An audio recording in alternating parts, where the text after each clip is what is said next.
To day 2 of our study through James. Yesterday we talked about the book of James as a whole a little bit, and then went through verses 1 through 8. And today we're going to go through verses 9 through 12. So it says, "The brother in humble circumstances ought to take pride in his high position, but the one who is rich should take pride in his low position, because he will pass away like a wildflower. For the sun rises with scorching heat and withers the plants. Its blossom falls and its beauty is destroyed. In the same way, the rich man will fade away even while he goes about his business. Blessed is the man who perseveres under trial, because when he has stood the test, he will receive the crown of life that God has promised to those who love him." So, I'm going to go about this verse by verse. Verse 9, when I first read it, kind of threw me for a loop. The brother in humble circumstances ought to take pride in his high position. If you're in a humble circumstance, generally it means you're not that high. However, as I read about it and I mulled it over and I processed it in my brain, it really started to make sense that what James is saying here is the man in a humble circumstance is actually in a high position, because when we're humble, that's when God can work. When we're humble, that's when God can do things through us and work in other people's lives through us. And then verse 10, "But the one who is rich should take pride in his low position, because he will pass away like a wild flower." Basically, when you're rich, it's not necessarily talking about money as much as it is talking about your pride. If you're rich in pride, you're going to pass away like a wildflower. And verse 11 goes on and talks a little bit more about that, saying, "For the sun rises with scorching heat and withers the plants.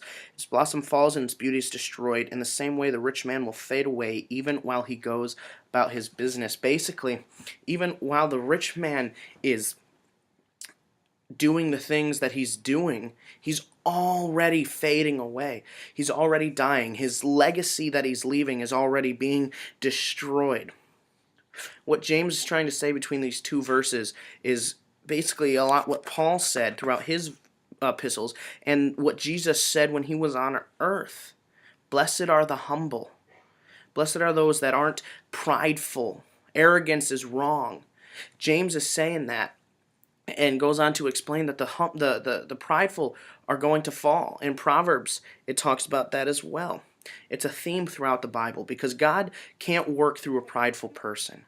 Because when we're prideful, we end up thinking that the stuff that happens is because of us. And we're not giving the glory to God, which completely defeats the purpose of anything we do on this earth, because our purpose is to bring glory to God. And then verse 12, "Blessed is the man who perseveres under trial, because when he has stood the test, he will receive the crown of life that God has promised to those who love him." Remember back to the verses we read yesterday. Persevere, because you know that the testing of your faith develops perseverance. That's verse 3. Verse 12, "Blessed is the man who perseveres under trial, because when he has stood the test, he will receive the crown of life that God has promised to those who love him." First off, what is this crown of life? When we get to heaven, we're going to receive a crown. Now, eventually, we throw it back at Jesus' feet, but we are rewarded for following God on this earth. We are rewarded for doing what he wants of us. So, when we persevere through the trials, when we're humble and allow God to work through us, and we persevere through anything that gets thrown on our way, whether it be by God, because God does test us, or by Satan, who tempts us. Remember, Satan is the accuser of the brethren. His goal is to destroy us, both in our own eyes and in the eyes of God. If we persevere, we will receive our eternal reward. So really, those first 12 verses are really talking about persevering and staying true, staying humble.